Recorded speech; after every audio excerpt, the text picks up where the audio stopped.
He gave to control, not to love. And that's why he resents you. Some men didn't give because they loved you. They gave because they wanted control. And when they couldn't control you, they started to resent the very love they pretended to offer. Let's talk about why he gave but never truly loved. Because at first, it looked like devotion. He was present. He was generous. He listened. He gave rides. He sat with you in crisis. But what he was really doing was investing in influence, planting seeds of emotional control and calling it love. See, true love is covenant, but he wasn't giving from covenant. He gave from ego, and ego has strings attached. Why he gave without loving. He gave, but he didn't surrender. Not to God, not to truth, not to the work required to lead in love. So every time you needed him to show up with integrity, he showed up with expectation, with performance, with fatigue, with resentment. He was performing. And when the performance didn't pay off, when he didn't get to be the hero or win your submission or earn a permanent space in your life, he decided you were the problem. Not his motives, not his lack of surrender, not the counterfeit way he loved. The emotional economics of the lever system. This is what I call the lever system. It's the economy of emotional manipulation. You give, not to bless, but to bank. To store up invisible credit in someone's life so you can pull that lever when you want something.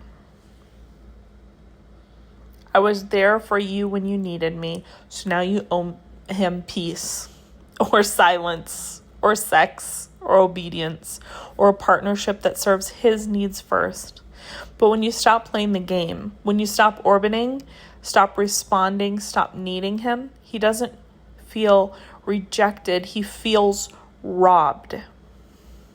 He gave, but not to love. He gave to earn the right to lead, to anchor your loyalty, to hold your attention, to secure a reward. But when your clarity didn't give him what he expected, he called it betrayal. He called you ungrateful. He blamed you for the collapse of the entire dynamic.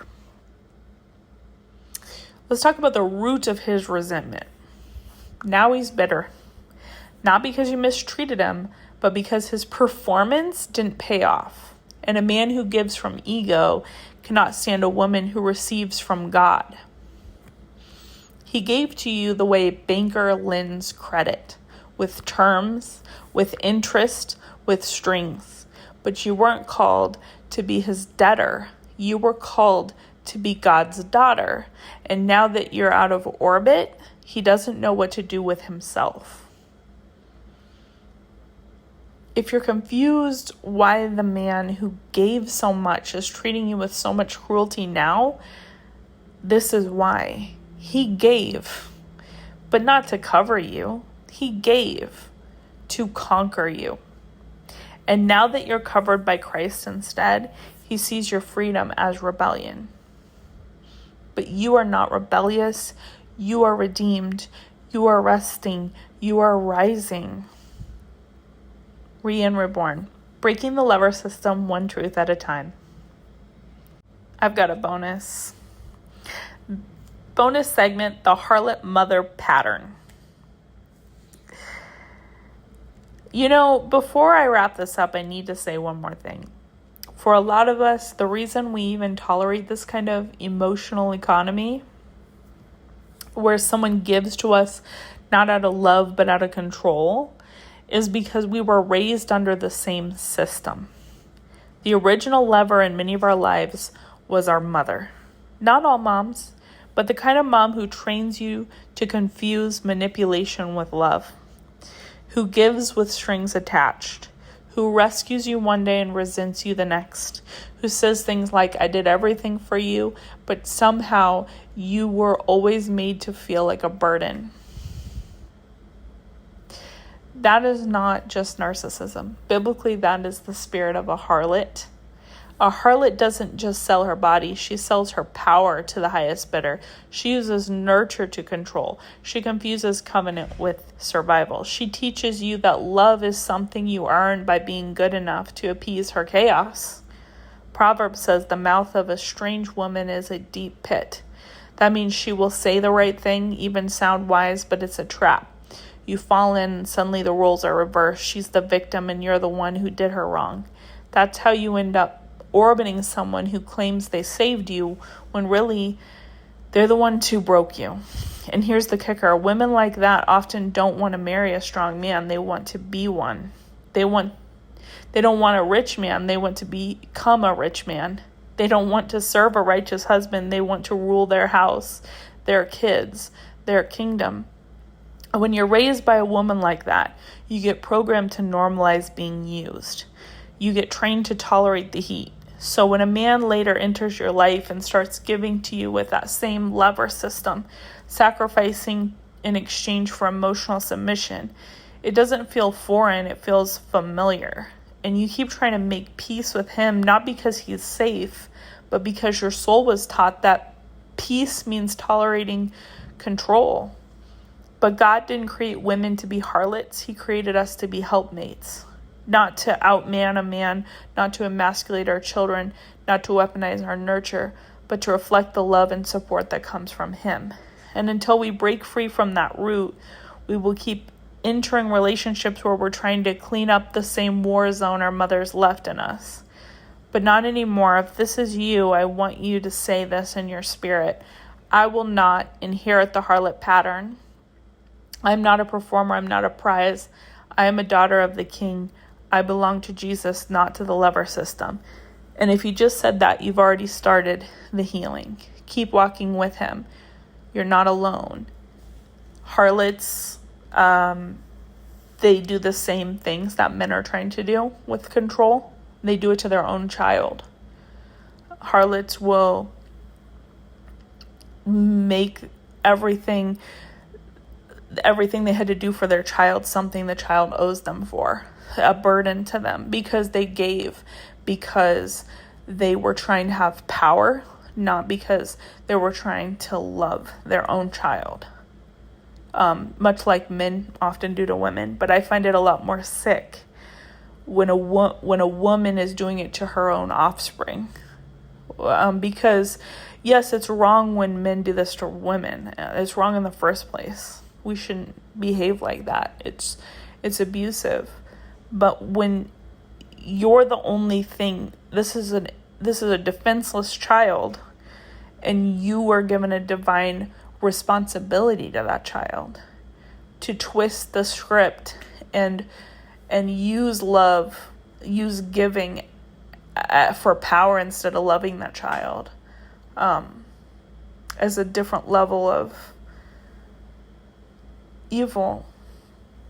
And after you've already grown up under that kind of parenting for 18 years and then beyond that into adulthood for maybe 20, 30, 40, 50 years, you find that there's a lot of relearning and reprogramming you have to do with your system to get out of the lever system in order to have love ever with a man, because you're already programmed for that kind of dysfunction. And men who aren't surrendered to God are looking to capitalize on your tendency to be formed for that system. And the sad thing is, I think having a mother that is a harlot is something we don't acknowledge, but I think it's something that's common for a lot of us. And yet, when you have that, you have more inner work you have to do to have clarity, to understand what you're allowing, that it should have never been normal to allow something like that.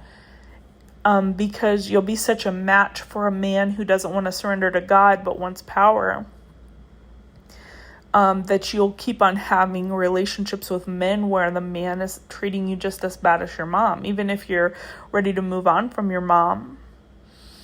okay, move on from your mom. But if you haven't really gotten to the core of what you're allowing, you'll allow that dynamic with other relationships. And that relationship, what you're a match for, what you've been formed for, and what you fit so well with is really an abusive relationship. We talk a lot about women who've been abused by men, but do we ever look at women whose mother formed that child for that kind of relationship? And it's something you can't talk about because you're trying to leave a relationship with an abusive man. You need a support system more than ever at that point. So it's not time to start talking about how your mom really treated you this way first, unless you want World War III on your hands, because your entire family is so under her strings. There's strings attached to everything she does for everybody, that as soon as you try to turn to the family and say, I'm now healing and I'm now changing and I'm now setting boundaries and I'm now having self-respect and dignity, I'm not going to play this game anymore. Now you, on top of trying to escape an abusive relationship, now you're going to deal with your entire family being against you too. Obviously, the abusive relationship is going to team up with your family and it's going to be 100 against 1. So this is happening to a lot of people, but we can't talk about it. Because when we talk about it, you have consequences. And those consequences aren't from justice. They're from the lever system basically trying to protect itself. If somebody breaks out of the lever system, it could break the entire system for everybody. There are a lot of people going through this and no one getting to the point of being able to dismantle with clarity what this is and how you get out. Obviously, the only way you're going to get out of Satan's system is going to be surrender to Jesus, because nobody is going to be able to go one against the world without Jesus. Obviously, you're going to need that covering. You're going to need to carry that yoke. You're going to have to purify your life. You're going to have to surrender to the truth and surrender to what God wants for you and stop orbiting people for getting your needs met and getting connection, because all of those people are part of the system. It's kind of like the Matrix. It's kind of like taking the red pill. And then you recognize that all of the people around you that you care about and that you go to for having something you need, they're plugged into the Matrix, which makes them minions for whoever controls the system. When I'm calling it Satan's system, because Satan's the god of this world, and the system isn't in surrender to truth in Jesus Christ. Who do you think it's run by? It's run by Satan, and it's using people's egos and the lack of surrender in order to do this. People choosing ways to have power instead of love. Obviously, love is the greatest commandment, loving God, number 1, and loving your neighbor as yourself, number 2. And a lot of people are mimicking with their giving that they're showing they're a good person, but they're mimicking that they love God and that they sacrifice for God and they give to God, they not to get something in return, but just because it's part of who they are. And they act like they love Jesus, and so they're like Jesus. These are all parts of a performance for their ego. And sometimes what I've found is that they actually think that about themselves.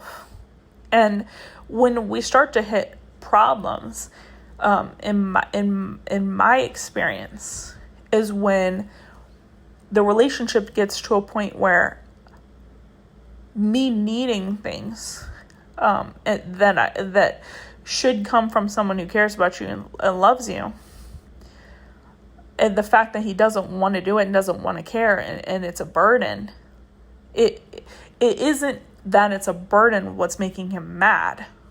The thing that's making them the Matrix glitch is it's making them have to face that all of those things that they did out of the performance of their ego and their sense of self and who they are. I'm a good person, so I do this. It's glitching because they're like, I didn't do it because I'm a good person. Why did I do it? They have to look at that now. Now they're having to face, like, I did that. Why did I do that? It was for control. I did that so that I could have emotional control of this person. That wasn't because of being a good person, even though it may have looked like it. The only reason it looked like it is in this moment right now, what she's needing from me would also have to fall under that umbrella of that I'm a good person and I care. But she's showing me right now that I'm not that person because I don't care. I don't want this burden. I don't want to be responsible for anything. I just wanted power. And now they're angry, but it's an internal battle. They're trying to avoid, they're trying to blame me. They're trying to blame their target instead of face that what they tell themselves and what most people, how they present themselves and most people accept about them is a lie. They aren't surrendered. They've never surrendered that part of themselves to Jesus, the part of themselves that wants emotional control over a woman, that craves that wants to have the power over her, influence over her. They never surrendered that. That person never died. The death to self, the resurrection, walking in newness of life in Christ. And a lot of these people are spiritual people, and a lot of these people do a performance of Christianity, and part of their identity is that they are Christian and they have a Christian walk. So what will happen is in these situations with the lover system that I personally have had is they're angry, and you're wondering, why are they angry at me that I'm in need? You know, I need charity right now. I need love from somebody else, from my neighbor. It's not, I'm not doing it to them.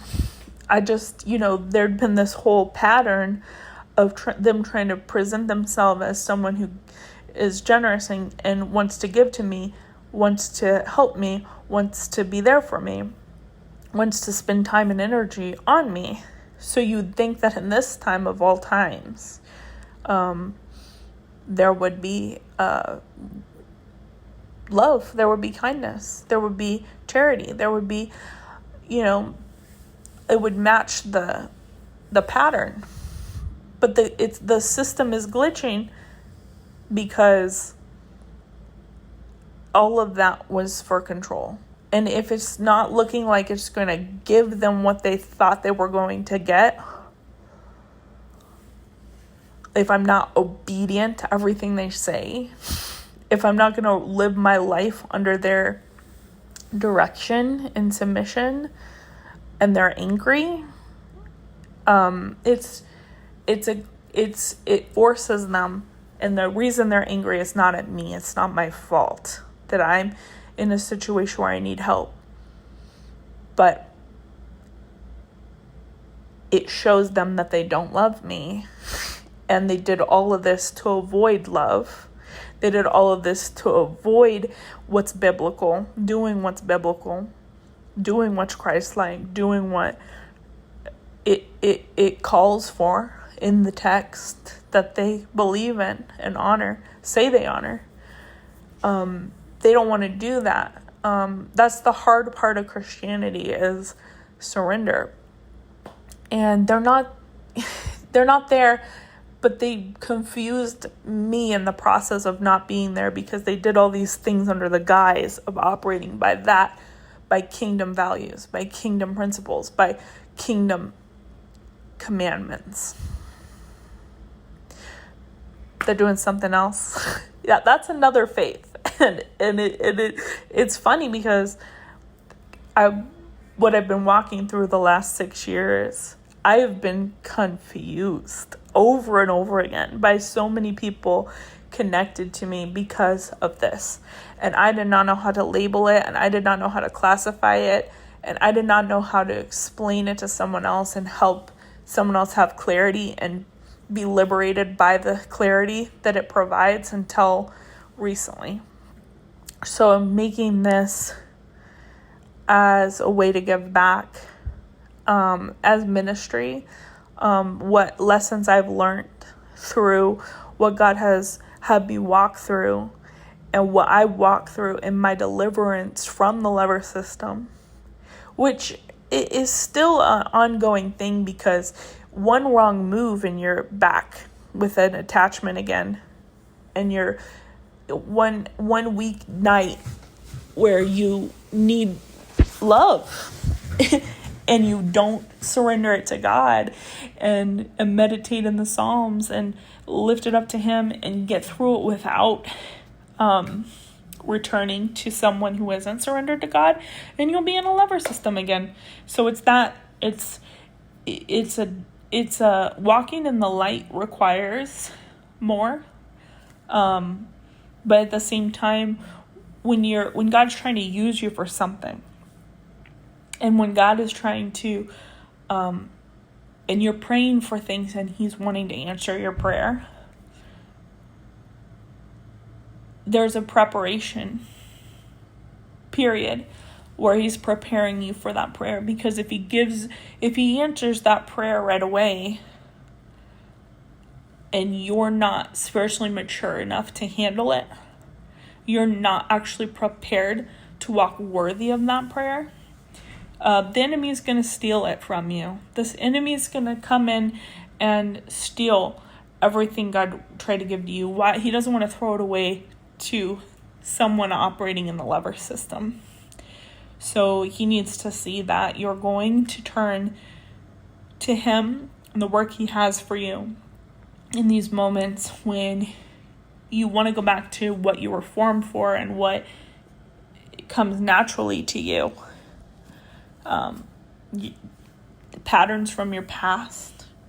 But a lot of times God won't bless you with your prayer being answered until He can see that you're actually ready. And so for me, I'm using this time to minister to others based on what I've walked through. That's what I'm doing rather than continuing the old pattern. So now I'm getting a lot more work put out into the world. I'm doing it to serve God. I'm doing it to love God with my whole heart, soul, and mind, and love my neighbor as myself. I'm not doing it for power or a lever system, and I'm not doing it I'm just doing it out of obedience. I'm doing it out of God has given me this great lesson that maybe everyone hasn't completed. The resources aren't out there for how to graduate from the lever system, but this is something that I can see clearly now. And so I'm trying to create a path forward for other people who have similar situations and are ready for something higher. And, I really recommend if you're not there yet, over the years, what really got me to the point of getting out was meditating on the things above. So, the Bible says psalms, hymns, and spiritual songs, and listening to hymns a cappella, because it isn't about sound. It isn't about what sounds the most beautiful. It needs to be a way of teaching. So you're learning a kingdom mindset from the hymns that are a cappella and from the Psalms. And this mindset prepares you for hardship that we're going to walk through. And it helps you be reframed that just because things are hard, it doesn't mean things are going wrong. Sometimes things are getting harder because you're graduating to a higher level of operating in this world, higher ground. View it as if the lever system was the ocean, making it to where you could walk on water above that ocean as a sovereign being in Jesus Christ. Because Jesus Christ is sovereign, and when you are going to stop being pulled down into this lever system beneath you, and having these attachments and strings and obligations that come from everything someone did for you, because it wasn't out of love, it was out of control. Everything was under, I'll do this for you if you reciprocate and do this for me, and if you don't, then I'm going to come after you and abuse you, and I'm going to be justified in doing so, because this is how the world works, and you need to learn a lesson, because, if you think this isn't how it works, I'm going to teach you that this is how it works by abusing you. These kind of things.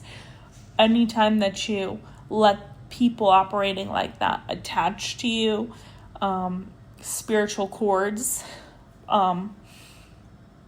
pulling you into orbit, out of covenant with God, you're giving up your sovereignty. You're giving up your sovereignty being in Christ. When you put on Christ, you put on his identity, which is a sovereign being. And he's above all of this.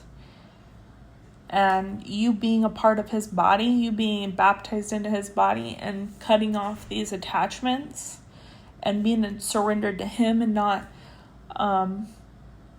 trying to have control by using people and letting people use you.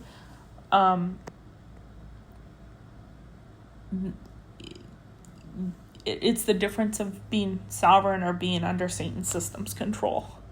And so it's definitely worth changing your mindset, meditating on those things. When times are hard, you can put on Psalms on recording. You can go to YouTube and play a cappella hymns, and it will change your way of looking at it.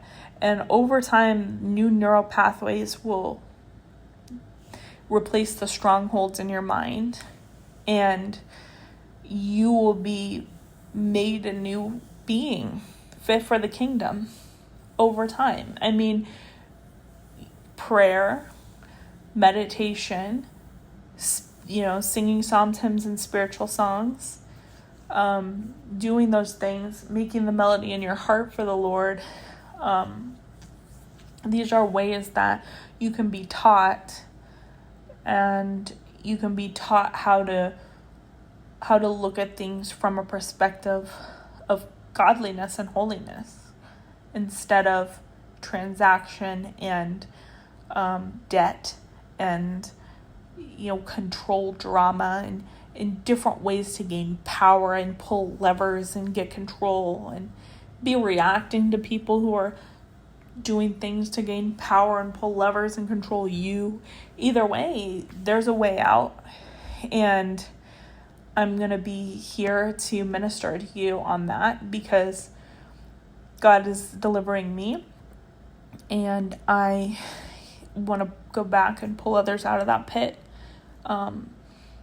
as a thank you to the Lord, and as a sacrifice of my life, because I lay down my life, and I want to be used by God, and I just want to be enough for my God. And so that's the way that I live now. So thank you for listening. I hope this was helpful to you. Have a great day.